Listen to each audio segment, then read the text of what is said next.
Bismillahirrahmanirrahim. Hamdan wa syukran laka ya Allah. Salatan wa salaman ala Rasulullah. Puji syukur tansah kita aturaken dumateng Allah Subhanahu wa ta'ala. Di hari Senin ini, di puasa yang ke-7,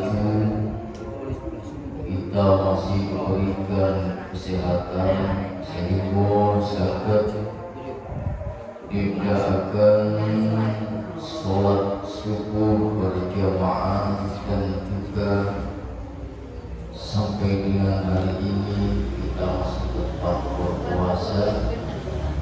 Mugi-mugi sedaya amal saipun kita wonten ing dinten Senin menika dipun terami dening Allah Subhanahu wa ta'ala. Amin ya rabbal alamin. Shalawat ma'assalam mugi tetep aturaken dumateng Gusti Kanjeng Nabi Muhammad sallallahu alaihi wasallam ingkang kita ajeng-ajeng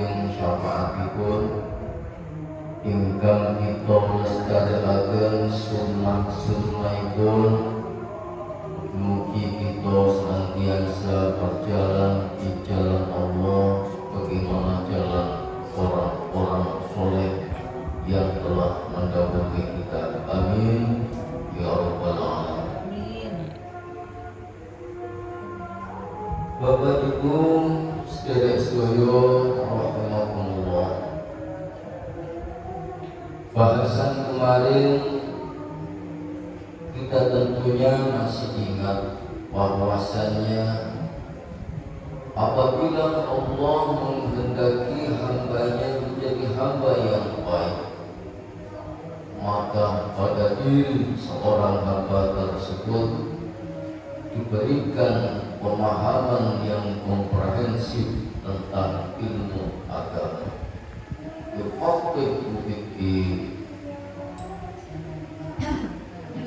Terkait dengan hal ini, Bapak Ibu,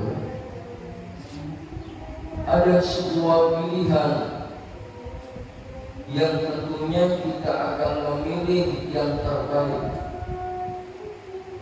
Qul hal yastawil ladina ya'lamun wal ladina la ya'lamun. Apakah sama antara orang yang mampu melihat dan mengetahui, yang memahami, dengan orang yang tidak mampu melihat atau kita tidak mengetahui, lebih-lebih memahami? Qul hal yastawil ladina ya'lamun wal ladina la ya'lamun. Qul hal yastawil a'ma wal basir.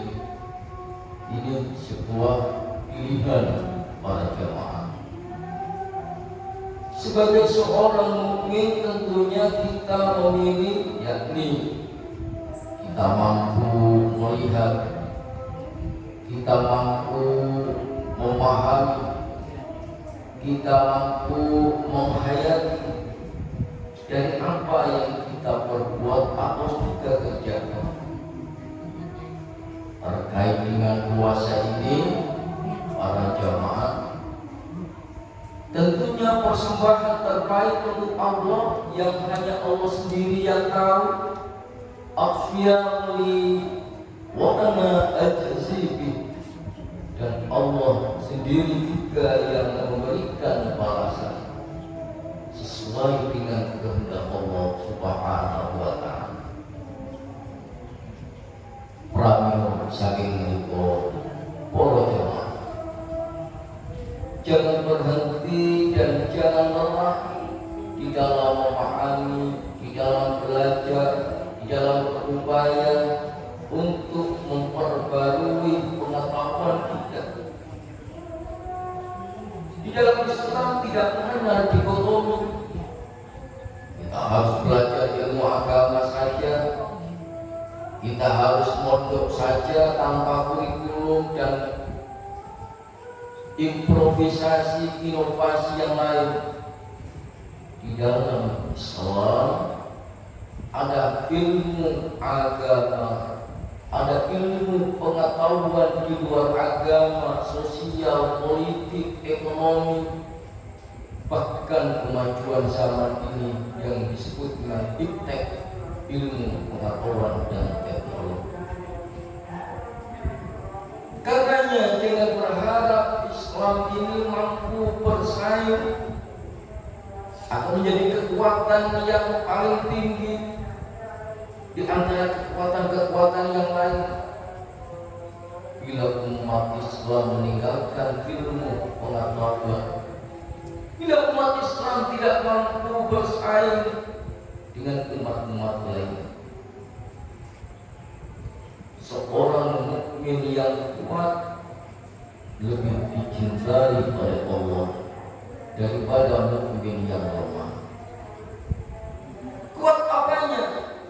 Kuat imannya, kuat pikiran dan akalnya, kuat fisiknya, yang terutama adalah kuat mentalnya. Sungguh kita prihatin para jamaah Kalau melihat semakin banyak orang-orang yang mengais rezeki di perempatan jalan, mereka tidak segan-segan membawa anaknya yang sesungguhnya punya hak untuk istirahat yang cukup, punya hak untuk dimanjakan pendidikannya dan kesehatannya, tetapi ibunya menggendong, kemudian diajak untuk menghampiri 1, 2, 3 kendaraan yang melintas, meminta-minta, dan juga bentuk-bentuk yang lain yang sesungguhnya masih banyak pekerjaan selain itu, yang sesungguhnya masih banyak ikhtiar yang dapat mereka kerjakan. Nah, ini bila mental seseorang lemah, mental seseorang jatuh, maka kekayaan yang dimiliki, sumber daya alam yang ada pun tidak begitu bernilai harga. Ma'asyiral muslimin rahmatullah. Ini bila mental yang jatuh, bila imannya yang lemah, maka dapat menghalalkan segala macam cara ditempuh demi sesuap harta, nasi, benda, dan ibu muda. Bila seseorang lemah, kehilangan imannya, maka tidak mengenal halal haram. Karenanya di awal Islam disebarluaskan oleh para wali songo. Kita mengenal sebuah istilah molimo. Emoh ambil barang limo. Emoh aja sampai limo iki panjenengan laku. Aja sampai dilakoni. Dan mencuri, mabuk, minum-minuman keras, membunuh, madat. Karena memang pemahaman waktu itu yang masih awam, yang belum dan mengenal Al-Quran, baik bacaannya maupun artinya, lebih-lebih ilmu kandungannya dan hikmahnya, maka cukup dikenalkan limo, ojo genggam, ojo maling, ojo zina, ojo madat, dan ojo materi atau mengambil kehidupan seseorang.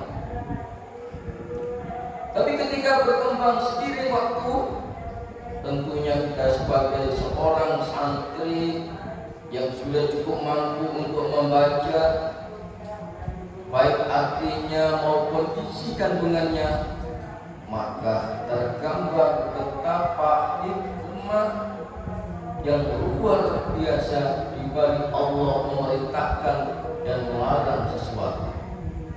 Bila Allah memerintahkan kepada hambanya, maka dapat dipun pasti akan ada hikmah di baliknya. Sakwang sulhun bila Allah melarang terhadap perbuatan, maka dapat dipastikan di dalamnya terdapat mudarat yang merusak diri, merusak keluarga, merusak masyarakat dan sekitarnya. Jamaah sholat subuh mushola al-maula mugi unggul ingkang tansah kemuliaan. Kula niku pausia semacam ini dipun maksudaken untuk semakin membuat kita paham bahwasanya betapa indahnya, betapa nikmatnya hidup kita ini, kita iringi dengan pemahaman agama, sehingga kita menjalaninya semakin yakin, semakin mantap. Ketika kita sholat, kita merasa ringan, merasa ini kebutuhan, berupaya untuk menjaga kekhusyukan hikmah di nilainya, ada tanah di hati kita. Inilah maksud dari perbuatan atau perintah Allah Subhanahu wa Ta'ala. Bagi mereka yang sampai dengan jam ini masih nyantai, masih larut di dalam tidurnya, lebih-lebih tidak bisa atau tidak berpuasa, naudzubillah, kesempatan yang diberikan Allah kepadanya dibiarkan begitu saja. Sebab tahun depan kita tidak akan yakin, tidak akan tahu apakah kita masih bertemu di bulan Ramadan. Maka di Ramadan tahun ini kita manfaatkan dengan sebaik-baiknya dengan mendekatkan diri kita kepada Allah Subhanahu wa Ta'ala dengan segala kesanggupan dan kemampuan kita. Mugi-mugi mawon kajian kali ini memberikan manfaat untuk kita bersama. Hadanallahu wa iyyakum ajma'in.